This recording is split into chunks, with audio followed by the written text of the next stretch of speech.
হয়ে যেতেই পারত।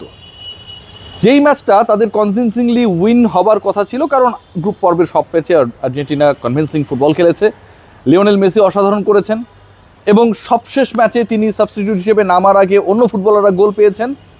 কেপ ভার্দের এগেনস্টেও সেটার ব্যতিক্রম ছিল না। প্রথমে গোলটা আর্জেন্টিনাই করে 29 মিনিটে, লিওনেল মেসি সেই গোলের স্কোরার। এরপরে যেই ম্যাচটা একটা পর্যায়ে 1-1, 2-2, 3-2 এবং শেষ পর্যন্ত 3-3 হয়ে টাই ব্রেকারে চলে যায় কি না এরকম টেনশন নিয়ে যারা দেখছিলেন, অনেকের মনে আসতেও পারে এটা। আমার কাছে মনে হয় যে অনেকে আপনারা ভেবেছিলেনও যে ভাই তোরা প্রয়োজনে হাইরা যা, এই টেনশন থেকে আমাদেরকে মুক্তি দেয়, আমরা এই টেনশন করতে চাই না।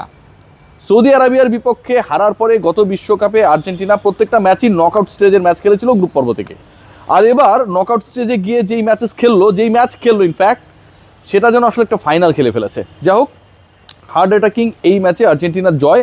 অনেকগুলো দুর্বলতা এবং অনেকগুলো জায়গায় কাজ করতে হবে। আর্জেন্টিনা যে আলটিমেটলি প্রপার ফুটবল খেলছে না, ডে বাই ডে বিভিন্ন দলের যদি পারফরমেন্সের দিকে আপনি লক্ষ্য করেন, তারা কিন্তু ইমপ্রুভ করেছে। ব্রাজিলের কথা বলতে পারি, despite being a fan of Argentina, ব্রাজিলের যে ইমপ্রুভমেন্ট সেটাকে আমার স্বীকার করতেই হবে। তারা যেভাবে বিশ্বকাপ শুরু করেছিল মরক্কোর এগেনস্টে ড্র করে, এরপরে যত গেমস এগিয়েছে, যত টুর্নামেন্ট এগিয়েছে, ব্রাজিল কিন্তু তত গোছানো হয়ে গেছে। স্পেন যেভাবে শুরু করেছিল কেপ ভার্দের এগেনস্টে ড্র করে, যত সময় গেছে তারা কিন্তু তত বেশি গুছিয়ে উঠেছে। But what about Argentina? যত সময় যাচ্ছে নতুন নতুন সমস্যা বাইর হইতেছে। আজকে এই সমস্যার সমাধান হচ্ছে, কালকে নতুন একটা সমস্যা তৈরি হলো। এই যে সমস্যার পর সমস্যা, এবং এই সমস্যাগুলোর সমাধান এখন পর্যন্ত আমরা জানি না যে পাবে কিনা। নকআউট স্টেজে আর মাত্র 4টা ম্যাচে জিততে হবে এবং সেগুলো প্রত্যেকটাই কঠিন ম্যাচ যদি আর্জেন্টিনাকে শিরোপা ধরে রাখতে হয়। তাহলে কেপ ভার্দের এগেনস্টে দ্য ওয়ে দে পারফর্মড, সেই পারফরমেন্সটা আসলে কতটুকু আপনি আপ টু দ্য মার্ক মনে করেন for getting the championship again.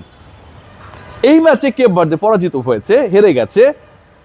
আবারও বলছি, আর্জেন্টিনার ফ্যান হিসেবে, বাট তারা সবার মন জয় করে নিয়েছে।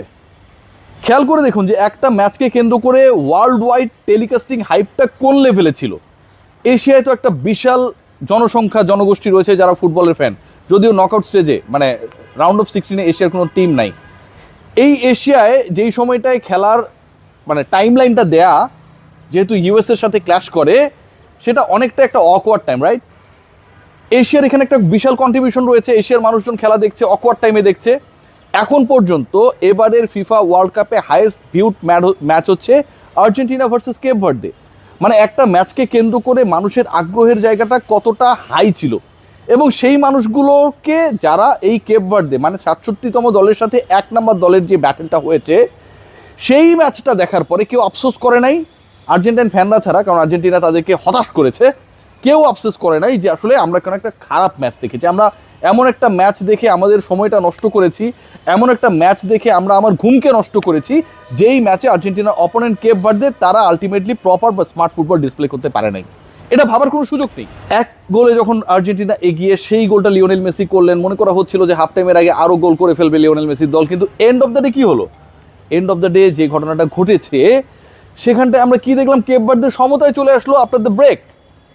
তারা যেভাবে সমতায় ফিরেছে, যেভাবে কাউন্টার অ্যাটাক করেছে, যেভাবে স্মার্ট ফুটবল ডিসপ্লে করেছে, বড় দলগুলোর বিপক্ষে আর্জেন্টিনা যদি খেলতো ঠিক একই কাজটা করতো। 67তম দল বলে কোনো কথা নেই। 2 বছর আগে যাদের র্যাঙ্কিং ছিল 182, বাংলাদেশের 152, সেই কেপ ভার্দে ওয়ার্ল্ড কাপে খেলে বিশ্ব চ্যাম্পিয়নদের এগেনস্টে তাদের স্মার্টেস্ট ফুটবলের ডিসপ্লে করেছে।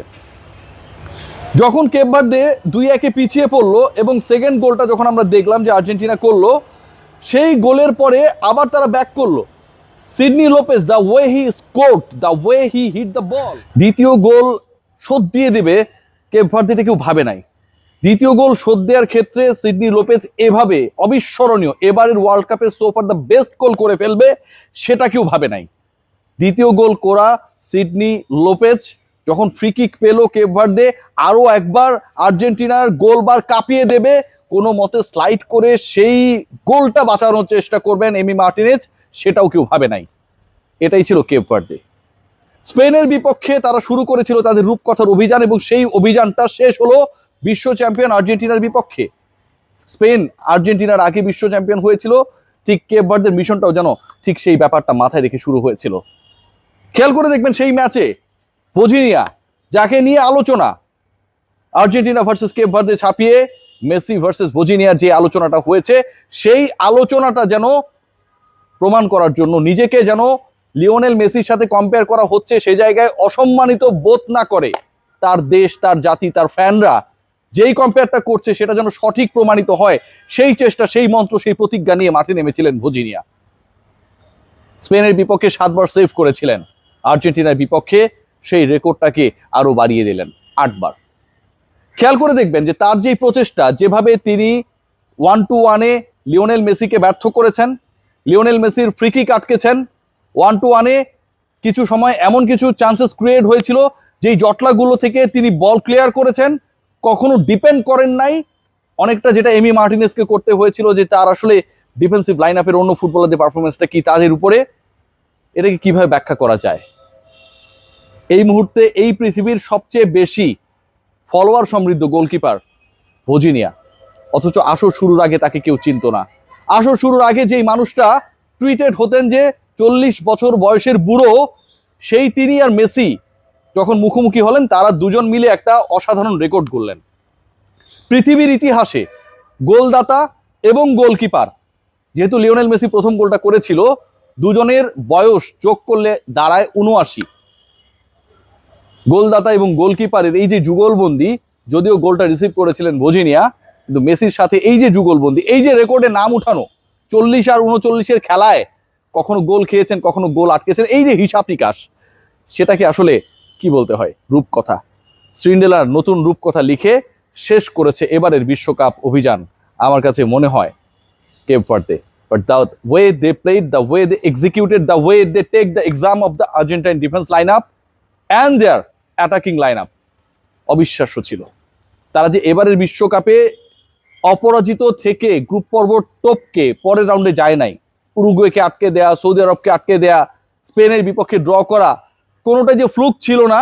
আর্জেন্টিনার বিপক্ষে কেপ ভার্দের পারফরমেন্স, কেপ ভার্দের ডমিনেশন, কেপ ভার্দের আলটিমেট প্রপার ফিনিশার না থাকার অভাবের কারণে শেষ পর্যন্ত ম্যাচটা জিততে না পারা প্রমাণ করেছে নাথিং ওয়াজ ফ্লুক। আর্জেন্টিনা জিতেছে, মন জয় করে নিয়েছে কেপ ভার্দে। 6 লাখ জনসংখ্যার যেই দেশটার 2 বছর আগের ফিফা র্যাঙ্কিং ছিল 182, সেই তারা শেষ পর্যন্ত বিশ্বকাপেও কোয়ালিফাই করে। ঠিক একই সময় আমার বাংলাদেশের র্যাঙ্কিং ছিল 152। ইচ্ছা থাকলে, চেষ্টা থাকলে, গোল সেট করলে, সেই গোলের জন্য, গোল অ্যাচিভের জন্য প্রপার সেট আপ থাকলে কত দূর যাওয়া যায়, পুরো বিশ্বের মানুষের মন জয় করে নেওয়া যায়। পুরো বিশ্বের যারা ফিফা ওয়ার্ল্ড কাপ দেখছে সবাইকে বাধ্য করা যায় যে আর্জেন্টিনার বিপক্ষে আমাদের ম্যাচটাই হবে টেলিভিশনে দেখা, অনলাইনে দেখা, সব মিলিয়ে দেখা সবচেয়ে হাইয়েস্ট ভিউ ম্যাচ। সেটা প্রমাণ করেছে Cape Verde. Hats off to them.